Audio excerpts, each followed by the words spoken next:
ओम नमः शिवाय।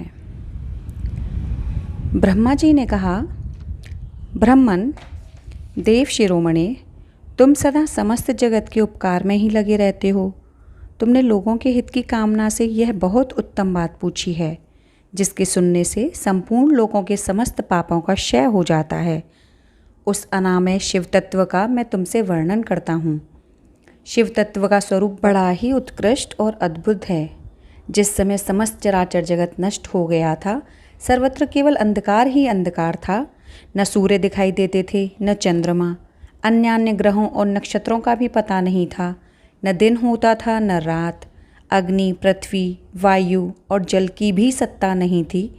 प्रधान तत्व अव्याकृत प्रकृति से रहित सूना आकाश मात्र शेष था। दूसरे किसी तेज की उपलब्धि नहीं होती थी। अदृष्ट आदि का भी अस्तित्व नहीं था। शब्द और स्पर्श भी साथ छोड़ चुके थे। गंध और रूप की भी अभिव्यक्ति नहीं होती थी। रस का भी अभाव हो गया था। दिशाओं का भी भान नहीं होता था। इस प्रकार सब ओर निरंतर सूचिभेद्य घोर अंधकार फैला हुआ था। उस समय तत्सर्वम इस श्रुति में जो सत सुना जाता है, एकमात्र वही शेष था। जब यह, वह, ऐसा, जो इत्यादि रूप से निर्दिष्ट होने वाला भावात्मक जगत नहीं था, उस समय एकमात्र वह सत ही शेष था, जिसे योगी जन अपने हृदयाकाश के भीतर निरंतर देखते हैं। वह सत्तत्व मन का विषय नहीं है। वाणी की भी कभी वहाँ तक पहुँच नहीं होती। वह नाम तथा रूप रंग से भी शून्य है। वह न स्थूल है, न कृश, न ह्रस्व है, न दीर्घ, तथा न लघु है, न गुरु। उसमें न कभी वृद्धि होती है, न ह्रास। श्रुति भी उसके विषय में चकित भाव से है इतना ही कहती है, अर्थात उसकी सत्ता मात्र का ही निरूपण कर पाती है। उसका कोई विशेष विवरण देने में असमर्थ हो जाती है। वह सत्य, ज्ञान स्वरूप, अनंत, परमानंदमय, परम ज्योति स्वरूप, अप्रमेय, आधार रहित, निर्विकार, निराकार, निर्गुण, योगी गम्य, सर्वव्यापी, सबका एकमात्र कारण, निर्विकल्प, निरारंभ, माया शून्य, उपद्रव रहित, अद्वितीय, अनादि, अनंत, संकोच विकास से शून्य तथा चिन्मय है। जिस पर ब्रह्म के विषय में ज्ञान और अज्ञान से पूर्ण उक्तियों द्वारा इस प्रकार विकल्प किए जाते हैं, उसने कुछ काल के बाद, अर्थात सृष्टि का समय आने पर, द्वितीय की इच्छा प्रकट की। उसके भीतर एक से अनेक होने का संकल्प उदित हुआ। तब उस निराकार परमात्मा ने अपनी लीला शक्ति से अपने लिए मूर्ति आकार की कल्पना की। वह मूर्ति संपूर्ण ऐश्वर्य गुणों से संपन्न, सर्वज्ञानमयी, शुभ स्वरूपा, सर्वव्यापिनी, सर्वरूपा, सर्वदर्शिनी, सर्वकारिणी, सबकी एकमात्र वंदनिया, सर्वाद्या, सब कुछ देने वाली और संपूर्ण संस्कृतियों का केंद्र थी। उस शुद्ध रूपिणी ईश्वर मूर्ति की कल्पना करके वह अद्वितीय, अनादि, अनंत, सर्व प्रकाशक, चिन्मय, सर्वव्यापी और अविनाशी परब्रह्म अंतर्निहित हो गया। जो मूर्ति रहित परम ब्रह्म है, उसी की मूर्ति भगवान सदाशिव हैं। अर्वाचीन और प्राचीन विद्वान उन्हीं को ईश्वर कहते हैं। उस समय एकाकी रहकर स्वेच्छानुसार विहार करने वाले उन सदाशिव ने अपने विग्रह से स्वयं ही एक स्वरूप भूता शक्ति की सृष्टि की, जो उनके अपने श्री अंग से कभी अलग होने वाली नहीं थी। उस पराशक्ति को प्रधान, प्रकृति, गुणवती, माया, बुद्धि तत्व की जननी और विकार रहित बताया गया है। वह शक्ति अंबिका कही गई। उसी को प्रकृति, सर्वेश्वरी, त्रिदेव जननी, नित्या और मूल कारण भी कहते हैं। सदाशिव द्वारा प्रकट की गई उस शक्ति के 8 भुजाएं हैं।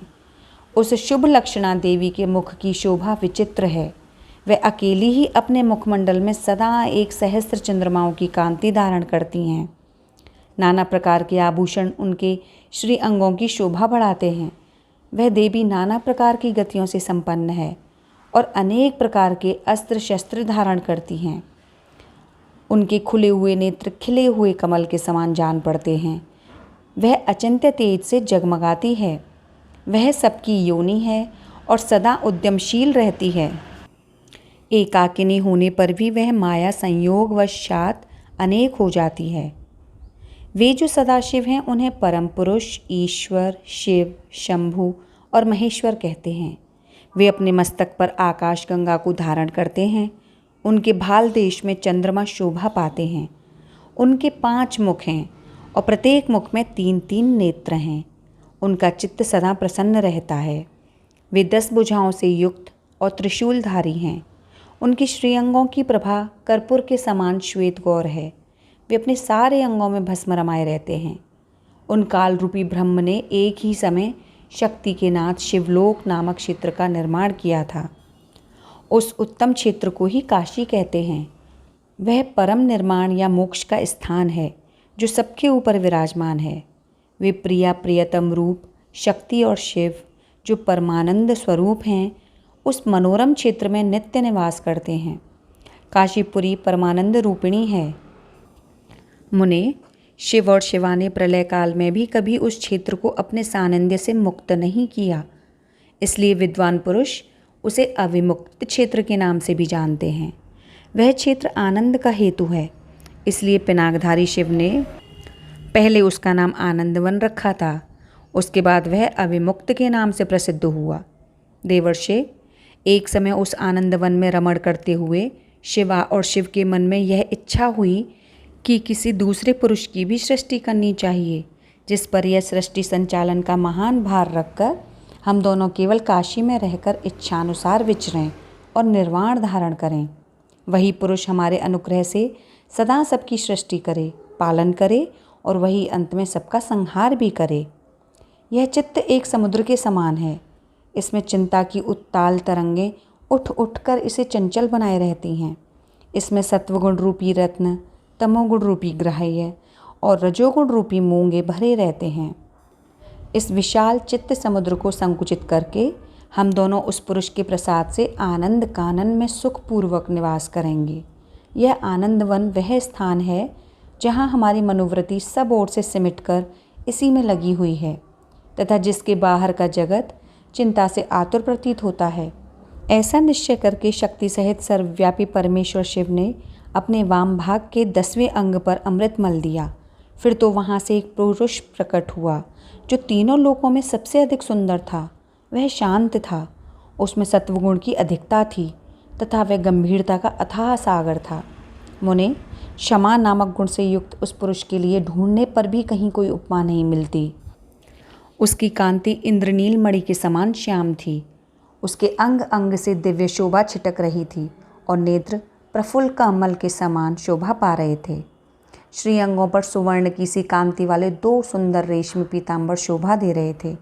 किसी से भी पराजित न होने वाला वह वीर पुरुष अपने प्रचंड भुजदंडों से सुशोभित हो रहा था। तदनंतर उस पुरुष ने परमेश्वर शिव को प्रणाम करके कहा, स्वामिन, मेरे नाम निश्चित कीजिए और काम बताइए। उस पुरुष की यह बात सुनकर महेश्वर भगवान शंकर हंसते हुए मेघ के समान गंभीर वाणी में उससे बोले, वत्स, व्यापक होने के कारण तुम्हारा विष्णु नाम विख्यात हुआ। इसके सिवा और भी बहुत से नाम होंगे जो भक्तों को सुख देने वाले होंगे। तुम सुस्थिर उत्तम तप करो, क्योंकि वही समस्त कार्यों का साधन है। ऐसा कहकर भगवान शिव ने श्वास मार्ग से श्री विष्णु को वेदों का ज्ञान प्रदान किया। तदनंतर अपनी महिमा से कभी च्युत न होने वाले श्री हरि भगवान शिव को प्रणाम करके बड़ी भारी तपस्या करने लगे और शक्ति सहित परमेश्वर शिव भी पार्षद गणों के साथ वहाँ से अदृश्य हो गए।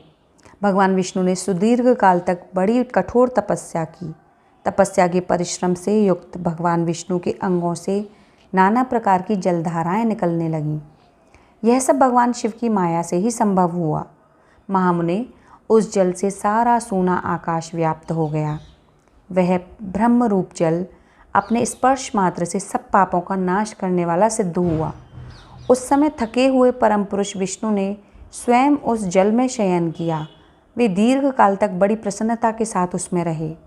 नार अर्थात जल में शयन करने के कारण ही उनका नारायण यह श्रुति सम्मत नाम प्रसिद्ध हुआ। उस समय उन परम पुरुष नारायण के सिवा दूसरी कोई प्राकृत वस्तु नहीं थी। उसके बाद ही उन महात्मा नारायण देव से यथासमय सभी तत्व प्रकट हुए। विद्वन, मैं उन तत्वों की उत्पत्ति का प्रकार बता रहा हूँ। प्रकृति से महतत्व प्रकट हुआ और महतत्व से तीनों गुण। इन गुणों के भेद से ही त्रिविध अहंकार की उत्पत्ति हुई। अहंकार से 5 तन्मात्राएं हुईं और उन तन्मात्राओं से 5 भूत प्रकट हुए। उसी समय ज्ञानेंद्रियों और कर्मेंद्रियों का भी प्रादुर्भाव हुआ। मुनिश्रेष्ठ, इस प्रकार मैंने तुम्हें तत्वों की संख्या बताई है। इनमें से पुरुष को छोड़कर शेष सारे तत्व प्रकृति से प्रकट हुए हैं, इसलिए सबके सब जड़ हैं। तत्वों की संख्या 24 है। उस समय एकाकार हुए 24 तत्वों को ग्रहण करके वे परम पुरुष नारायण भगवान शिव की इच्छा से ब्रह्म रूप जल में सो गए। हर हर महादेव।